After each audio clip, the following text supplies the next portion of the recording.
গতকাল রাতের অন্ধকারে কে বা কারা বিজেপির দেওয়াল লিখন মুছে দেয়। ঘটনার অভিযোগের আঙুল তৃণমূল ও সিপিআইএমের বিরুদ্ধে। এই ঘটনাকে কেন্দ্র করে চাঞ্চল্য ছড়ায় বুদবুদ থানার অন্তর্গত কোটা গ্রামে। তবে বিজেপির লোকেদের করা অভিযোগকে ভিত্তিহীন বলে দাবি করেছে তৃণমূল ও সিপিআইএম নেতৃত্ব।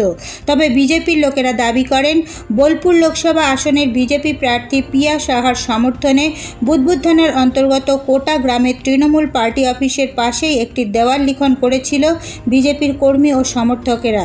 গতকাল রাতের অন্ধকারে কে বা কারা এসে সেই দেওয়াল লিখন মুছে দেয়। বিজেপির পক্ষ থেকে ঘটনার অভিযোগ জানানো হয়েছে নির্বাচন কমিশন ও স্থানীয় পুলিশ প্রশাসনের কাছে।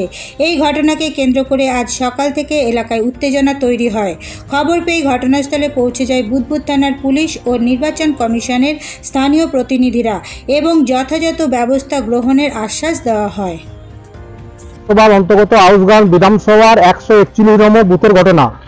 আমরা এখানে বিজেপির পক্ষে আমাদের প্রার্থী প্রিয়া সাহার সমর্থনে দেয়াল লিখন করেছিলাম। সেই দেয়াল লিখন গতকাল রাতের অন্ধকারে সিপিএম এবং তৃণমূলের দুষ্কৃতীরা যৌথভাবে এই দেয়ালটা মুছেছে বলে আমরা আন্দাজ করছি এবং এই ঘটনার সঙ্গে সঙ্গে আমরা ইলেকশন কমিশনের কাছে অভিযোগ দাখিল করেছিলাম। ইলেকশন কমিশনের অভিযোগ দাখিল করার পর আপনারা এখনই দেখলেন ইলেকশন কমিশনের লোকজন এবং স্থানীয় বুদবুদ থানার আধিকারিক মহাশয় এসেছিলেন। তারা সমস্ত ঘটনা তদন্ত নিয়ে গেছেন এবং এই ঘটনার তারা তদন্ত করে কারা এই কাজ করেছে তার উদ্ধার করার চেষ্টা করবে বলে প্রতিশ্রুতি দিয়েছেন। 100% এটা লজ্জার ব্যাপার। এই ঘটনার পেছনে তৃণমূল এবং সিপিএম ছাড়া অন্য কেউ নাই। সিপিএম এবং তৃণমূল গত পঞ্চায়েত নির্বাচনে এই গ্রামে গোটা গেম করে ভোট করেছিল এবং আমরা আশঙ্কা করছি সিপিএম এবং তৃণমূলের যৌথ চক্রান্তের জন্য এই দেয়ালটি মুছে দেওয়া হয়েছে। এই দেয়ালটাতে আমরা লিখেছিলাম যে বোলপুর লোকসভা কেন্দ্রে বিজেপি প্রার্থী প্রিয়া সাহাকে জয়ী করুন এবং তার সঙ্গে সঙ্গে এই দেয়ালে লেখা ছিল যে পিসি ভাইপো সহ তৃণমূলের সমস্ত চোরকে গারদে ভরতে হবে। এই দাবিতেই আমরা এই দেয়ালটি লিখেছিলাম। সেগুলো তৃণমূল পার্টি অফিস সামনে রয়েছে, তাদের গায়ে জ্বলানো হচ্ছিল।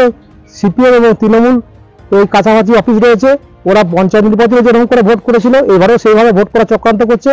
তাই আমরা এই ঘটনার তীব্র নিন্দা জানাচ্ছি এবং তার সঙ্গে ধিক্কার জানাচ্ছি সিপিএম এবং তৃণমূলের এই অশুভ মতামতকে। আমরা আগামী দিনে আরো বৃহত্তর আন্দোলনে যাব। আমাদের গ্রামে আরো অসংখ্য দেয়াল আমরা লিখন করেছি প্রিয়া সাহার সমর্থনে।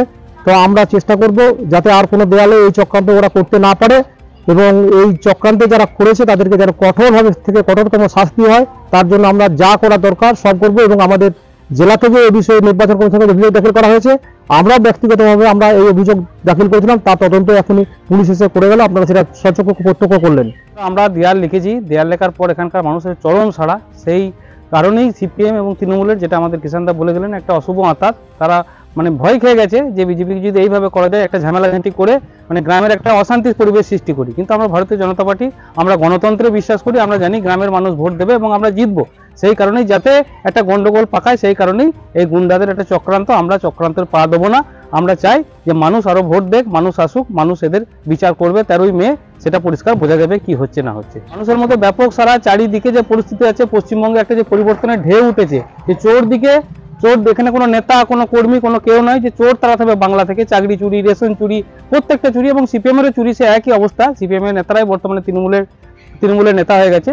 তো সেই কারণেই মানুষের ব্যাপক সাড়া। এখানে কেউ দেয়াল একটা মুছে, কেউ কাউকে মেরে কোনো রকম কিছু করতে পারবে না। সেটা আমরা 13ই মে দেখিয়ে দেবো। আর রেজাল্ট বেরোনোর পরই দেখা যাবে যে বোলপুর সাংগঠনিক জেলার আমরা কি পরিস্থিতিতে আছি এবং কিভাবে আমাদের রেজাল্ট হচ্ছে। বিজেপির তোলা সমস্ত অভিযোগ অস্বীকার করেছে সিপিআইএম ও তৃণমূল নেতৃত্ব।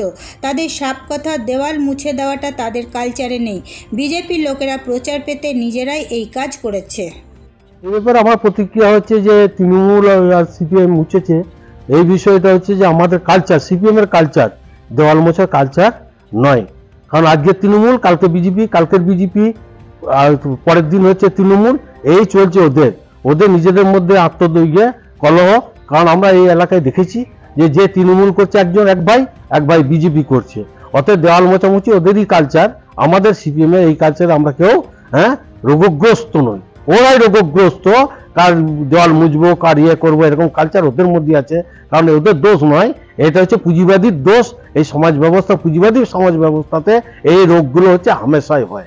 আমাদের প্রয়োজন নেই তো দেওয়াল মোছার। বিগত পঞ্চায়েত নির্বাচনে আমরা দেখেছি যেদিন ভোট গণনা হচ্ছে সেদিন যারা বিজেপি হয়ে প্রচার করেছিল তারা তৃণমূলে ওখানে গিয়ে আবির রেখে আসছে। তাহলে আমাদের বলার কি আছে? সবাই তো এটা গোটা ভারতবর্ষের লোক জানে তৃণমূল আর বিজেপি পরস্পরের পরিপূরক। আর আমরা ওই নোংরামিতে নেই নাকি? বলছি বিজেপি একটা অভিযোগ করছে, যে অভিযোগটা হচ্ছে আপনার দেওয়াল মুছেছে তৃণমূল এবং বিজেপি মিলিতভাবে, কি বলবেন এই ব্যাপারে? বিজেপির কাজই তো আর আমাদের দেয়াল মুছবো, আমাদের মানসিকতা আমাদের নেই। ওটাতে কত ফ্ল্যাগ সিপিএম বিজেপি আমাদের ফ্ল্যাগ নেই, ওইসব নিয়ে চাপ নেই। আমরা কাউরে দেয়াল মোছার কালচার আমাদের পার্টিতে নেই। দেয়াল লিখবে, পার্টি করুক, ভোট করুক, প্রচার করুক, আমাদের গোটা পঞ্চায়েতে আজ পর্যন্ত কোনো রেকর্ড নাই যে আমাদের বিরোধীদের সঙ্গে আমাদের মারামারি হয়েছে। পার্টি করছে ও অপপ্রচার করছে, নিজেরাই মুছে দিই, নিজেরাই করলাম মুছে। এরপর নজর রাখুন আমাদের পরবর্তী খবরে।